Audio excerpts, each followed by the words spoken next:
गगन एक छोटे से साधारण गांव में रहता था। वो मेहनती और ईमानदार था, लेकिन अभी तक जिंदगी में कुछ खास नहीं कर पाया था। गगन और चित्रा एक दूसरे से सच्चा प्रेम करते थे। गगन गांव के एक बड़े पेड़ के नीचे बैठा हुआ था। वो अपने मोबाइल में किसी काम में व्यस्त था। तभी वहाँ चित्रा आ पहुँची। अरे चित्रा, तुम्हारे चेहरे पर ये उदासी की लकीरें कैसी झलक रही हैं? तुम्हारी माँ और तुम्हारे पिताजी मेरा हाथ मांगने के लिए मेरे घर आए थे। उस समय तो मेरे पिताजी ने इनकार नहीं किया था, लेकिन अब मुझे लग रहा है कि वो हमारी शादी नहीं करेंगे। लेकिन ऐसा क्यों? तुम तो जानते हो, मेरे पिताजी मेरा हाथ उसी लड़के को सौंपना चाहते हैं जिसके पास बहुत सारे पैसे हों, जिसका कोई बड़ा व्यापार हो। इससे पहले कि मेरे पिताजी मेरी शादी तुमसे तोड़कर कहीं और तय कर दें, तुम्हें बहुत जल्दी अपने जीवन में कुछ करना होगा। इतना कहकर चित्रा वहाँ से चली गई। गगन गहरी सोच में डूब गया। कुछ दिन ऐसे ही बीत गए। गगन कुछ करने के लिए अपने हाथ पैर यहाँ वहाँ मारने लगा। कुछ दिन बाद चित्रा रोती हुई गगन के पास आई। चित्रा को रोते हुए देख गगन बोला, क्या हुआ चित्रा, तुम रो क्यों रही हो? चित्रा रोती हुई बोली, कल पिताजी मुखिया जी के पास गए थे। लेकिन क्यों? पिताजी चाहते हैं कि मेरा विवाह मुखिया जी के बेटे के साथ हो जाए। लेकिन जब तुम्हारा रिश्ता मेरे साथ तय हो गया है, तब तुम्हारे पिताजी मुखिया जी के पास उनके बेटे का हाथ मांगने के लिए कैसे जा सकते हैं? मैंने पिताजी से कहा था, लेकिन पिताजी ने मुझसे कह दिया कि अगर गगन कुछ दिनों तक कुछ नहीं कर पाया तो फिर वो मेरी शादी तुमसे नहीं बल्कि मुखिया जी के बेटे से ही करा देंगे। गगन, जल्दी कुछ करके दिखाओ, वरना मेरी शादी कहीं और कर दी जाएगी। चित्रा, मैं जानता हूँ कि मैं मुखिया जी के बेटे जैसा अमीर नहीं हूँ, लेकिन इतनी जल्दी सब कुछ नहीं हो सकता ना।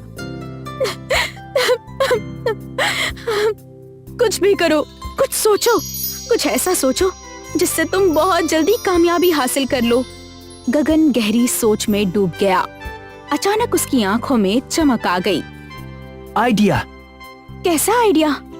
मैंने देखा है कि शहर के लोग पानी पूरी बहुत ही अलग तरीके से बनाते हैं। अगर मैं भी शहर के तरीके से पानी पूरी बनाकर गांव में बेचूं, तो कम समय में बहुत ज्यादा पैसे कमा सकता हूँ। तुम्हारा आइडिया तो अच्छा है, फिर देर मत करो और शुरुआत करो। इतना कहकर चित्रा वहाँ से चली गई। कुछ ही दिनों बाद गगन ने पानी पूरी का ठेला लगाकर बेचने की शुरुआत कर दी, लेकिन जो भी ग्राहक आता वो पानी पूरी खाकर बिना कुछ कहे चला जाता। गगन निराश हो गया। एक दिन गगन ठेले पर उदास खड़ा था। तभी चित्रा वहाँ आ गई। पिताजी बता रहे थे कि तुम्हारी पानी पूरी को कोई पसंद नहीं कर रहा। हाँ, मुझे समझ में नहीं आ रहा, इतनी अच्छी पानी पूरी बना तो रहा हूँ, फिर भी लोगों को पसंद क्यों नहीं आ रही? तो फिर पानी बदलो, मसाला बदलो और कोशिश करो। चित्रा के सुझाव के बाद गगन ने पानी बदला, मसाला बदला, लेकिन पानी पूरी फिर भी नहीं चली। आखिरकार उसने अपनी पानी पूरी चित्रा को खिलाई। गगन, तुम्हारी पानी पूरी में तो स्वाद ही नहीं है। मुझे लगता है तुम्हें इस काम में कामयाबी नहीं मिलेगी।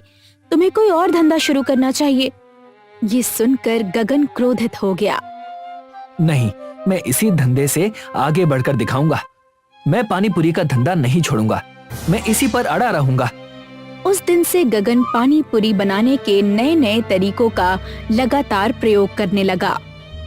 एक दिन गगन जंगल में बैठा हुआ गहरी सोच में डूबा था। उसके मन में एक ही चिंता थी कि अगर उसने जल्दी कुछ नहीं किया तो चित्रा हमेशा के लिए उससे दूर हो जाएगी। तभी एक साधु आकर गगन के पास बैठ गया। क्या बात है पुत्र, तुम तो बहुत गहरी सोच में डूबे हुए हो। गगन साधु महाराज की ओर देखता है और उसकी आंखों से आंसू बहने लगते हैं। तुम तो पुरुष हो, पुरुष की आंखों में आंसू अच्छे नहीं लगते। बताओ, तुम क्यों रो रहे हो? गगन अपनी सारी घटना साधु महाराज को बता देता है। अगर मैंने जल्दी कुछ नहीं किया तो चित्रा के पिता चित्रा का विवाह कहीं और तय कर देंगे। ये सुनकर साधु महाराज रहस्यमयी अंदाज में मुस्कुरा दिए। जब परिश्रम के बाद भी काम नहीं बनता तो समझ लेना चाहिए कि रास्ता अभी पूरा तय नहीं हुआ है। मैं कुछ समझा नहीं। जब हमें आसानी से सफलता नहीं मिलती तो समझ लेना चाहिए कि ईश्वर तुम्हें बहुत बड़ी तरक्की देने वाला है। अब मेरी बात ध्यान से सुनो। यहाँ से सीधे जंगल की ओर चले जाना। वहां तुम्हें एक गुफा दिखाई देगी। उस गुफा के अंदर जाना। वहां जाने के बाद तुम बदल जाओगे, परंतु याद रखना, उस गुफा के अंदर तुम जो कुछ भी देखोगे उसका रहस्य किसी को नहीं बताओगे। इतना कहकर साधु महाराज वहां से चले गए। साधु महाराज की बातों में गगन को बहुत गहराई नजर आई। वो उसी समय उठा और जंगल की ओर चल पड़ा। बहुत देर चलने के बाद गगन को जंगल में एक गुफा नजर आई। लगता है ये वही गुफा है जिसके बारे में साधु महाराज बता रहे थे। अब देखता हूँ कि आखिर इस गुफा में ऐसा खास क्या है। इतना कहकर गगन उस गुफा के अंदर चला गया। अंदर जाते ही अचानक तेज रोशनी फूटी।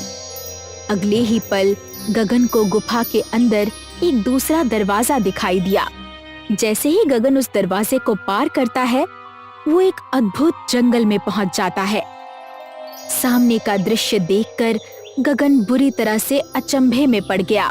उसके सामने एक रंगीन और खुशहाल दुनिया थी।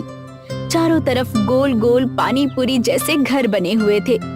उन घरों की दीवारें सुनहरी, हरी और लाल रंगों की थीं, जैसे कुरकुरी पानी पूरी पर मसाले सजे हों।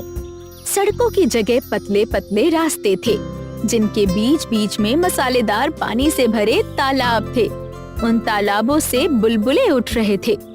वहाँ के लोग भी अलग ही थे, थोड़े गोल मटोल। उनके चेहरे बिल्कुल पानी पूरी जैसे थे।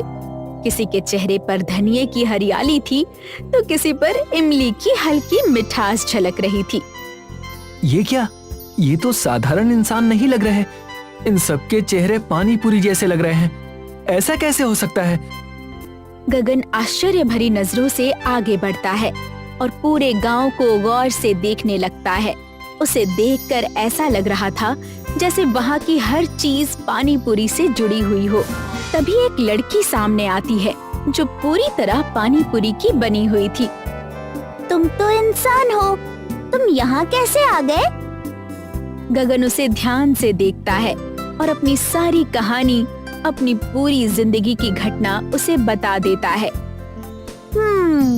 समझ गई। तो तुम्हें साधु महाराज ने भेजा है। क्या तुम वचन देते हो कि इस दुनिया के बारे में किसी को नहीं बताओगे, क्योंकि ये पानी पूरी की दुनिया है? गगन हामी भर देता है। हम तुम्हें पानी पूरी बनाना सिखा सकते हैं, लेकिन 2 शर्तों पर। पहली, तुम गरीबों को मुफ्त पानी पूरी खिलाओगे। दूसरी, हमारी दुनिया का राज किसी को नहीं बताओगे। गगन ने दोनों शर्तें मान ली।